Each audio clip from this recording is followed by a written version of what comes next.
बेटा राघव, मैं कल सविता जी से मंदिर में शादी कर रहा हूं।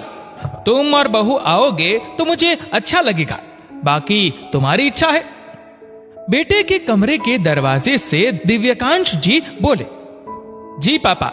राघव ने केवल इतना ही कहा। दिमाग खराब हो गया है इनका, ये कोई उम्र है शादी करने की? लोग क्या कहेंगे?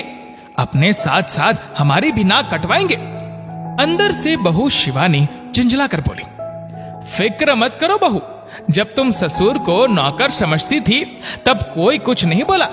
जब तुम ससुर की रोटियां गिनती थी तब कोई कुछ नहीं बोला, तो अब लोग क्या कहेंगे? दिव्यकांश जी बहू की बात सुन बोले और वहां से चले गए। दिव्यकांश जी जिनका इकलौता बेटा था राघव।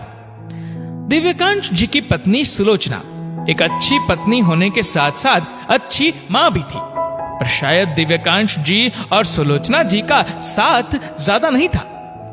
राघव जब 15 साल का था तब सुलोचना जी का एक्सीडेंट हो गया और वो भगवान को प्यारी हो गई। दिव्यकांश जी ने राघव को माँ बाप दोनों का प्यार दिया, पढ़ाया लिखाया, पैरों पर खड़ा किया और उसकी शादी कर दी। कुछ समय बाद दिव्यकांश जी रिटायर हो गए। उन्होंने सोचा बाकी की जिंदगी दोस्तों के साथ गप्पे मारते और पोते पोती को खिलाते गुजर जाएगी, पर ऐसा ना हुआ। बहू शिवानी को उनके दोस्तों का घर आना रास ना आता। हालांकि घर दिव्यकांश जी का था, इसलिए पेंशन भी आती थी अच्छी खासी, फिर भी शिवानी को वो बोझ से लगती। बाजार के सारे काम करने के बाद भी उनको रोटी देना शिवानी को बहुत बड़ा काम लगता। राघव सब देख समझ कर भी घर की शांति के लिए चुप रहता।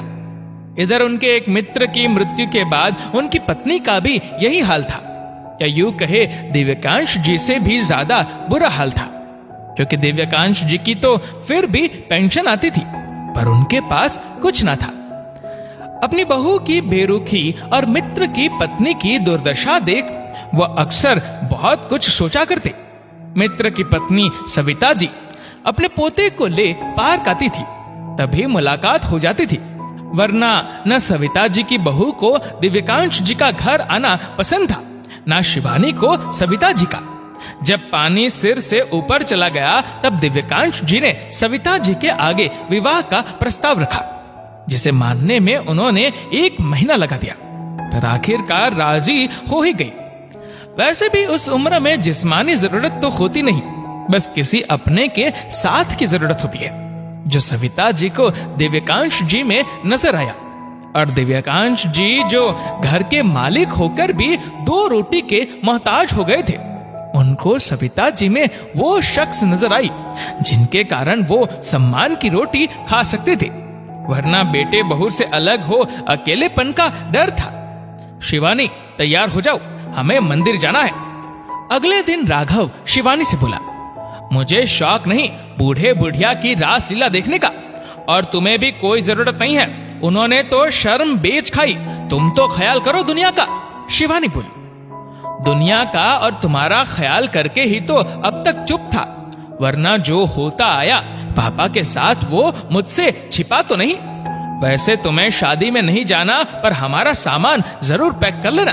राघव बोला, सामान क्यों, हम कहीं जा रहे हैं? शिवानी हैरानी से बोली, हाँ, हम इस घर को छोड़ किराए के घर में जा रहे हैं। राघव तैयार होता हुआ लापरवाही से बोला, क्या? अपना इतना बड़ा घर होते हुए भी किराए के घर में क्यों? शिवानी हैरानी से बोली, तुम भूल रही हो, ये घर हमारा नहीं पापा का है। राघव बोला, हाँ तो हम उनके बेटा बहू है, तो उनके घर पर हमारा ही तो हक है ना। शिवानी बोली, वाह, हक याद रहा तुम्हें, पर फर्ज का क्या? उनकी बहू होने का एक भी फर्ज निभाया तुमने, और तुमने ही क्यों, मैंने भी सब जानते बूझते भी चुप रह तुम्हारा साथ दिया। तो अब हमारा कोई हक नहीं इस घर पर, ये घर पापा का है, और अब उनको बिना गिने रोटी देने वाली आ रही है, तो हमें यहाँ से चले जाना चाहिए। राघव बोला, और साथ ही बच्चों को भी तैयार होने को बोल दिया।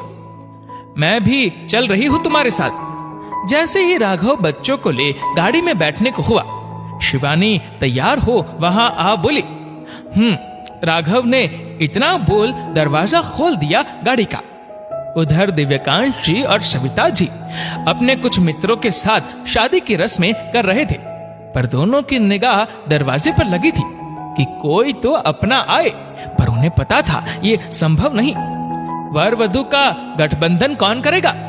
पंडित जी ने पूछा तो सविता जी और दिव्यकांश जी एक दूसरे का मुंह देखने लगे। हम करेंगे। तभी दो आवाज एक साथ गूंजी, अरे बच्चों तुम। दिव्यकांश जी दरवाजे पर अपने पोते पोती को देख आश्चर्य मिश्रित खुशी से बोले, हाँ दादू, हम करेंगे आपका और दादी का गठबंधन। दोनों बच्चे बोले और आगे बढ़ गठबंधन करने लगे। पीछे पीछे राघव और शिवानी को देख दिव्यकांश जी के चेहरे पर मुस्कान आ गई। थोड़ी देर में विवाह संपन्न हुआ। शिवानी और राघव ने नव विवाहित जोड़े का आशीर्वाद लिया और सब घर आ गए। पापा अब हम चलते हैं। थोड़ी देर बाद राघव बोला, कहां? दिव्यकांश जी आश्चर्य से बोले, पापा मैंने किराए का घर देख लिया है, अब हम वहीं रहेंगे। घर यही इसी मोहल्ले में है, तो आपको जब जरूरत होगी मैं हाजिर हो जाऊंगा, राघव बोला। दिव्यकांश जी और सविता जी ने उन्हें रोकने की बहुत कोशिश की, पर शायद राघव ने मौन रह अपनी पत्नी ने जो साथ अपने पिता का अपमान किया था उसका यही प्रायश्चित राघव को नजर आया। शिवानी भी सिर झुकाए राघव के फैसले को मौन स्वीकृति दे रही थी। दोस्तों, जीवन की संध्या बेला हर किसी के जीवन में आनी है, पर हम अपने बड़े बुजुर्गों का अपमान कर उन्हें नीचा दिखा क्या खुद के लिए ही गड्ढा नहीं खोद रहे? यहाँ दिव्यकांश जी ने वक्त रहते सही फैसला लिया, पर कितने बुजुर्ग तो सारी जिंदगी चैन की 2 रोटी को तरसते हुए दुनिया से रुखसत हो जाते हैं। अपने बुजुर्गों का अपमान करने से पहले एक बार सोचिएगा जरूर कि क्या आप कभी बूढ़े नहीं होंगे। इस वीडियो को लेकर आपकी क्या राय है, नीचे कमेंट करके जरूर बताएगा। और अगर आपको वीडियो अच्छा लगा हो तो इस वीडियो को लाइक करेगा, शेयर करेगा ज्यादा से ज्यादा लोगों तक, और ऐसे ही और भी इंस्पिरेशनल वीडियोस के लिए सब्सक्राइब करें हमारे यूट्यूब चैनल को और फेसबुक पर फॉलो करें हमारे पेज को। धन्यवाद।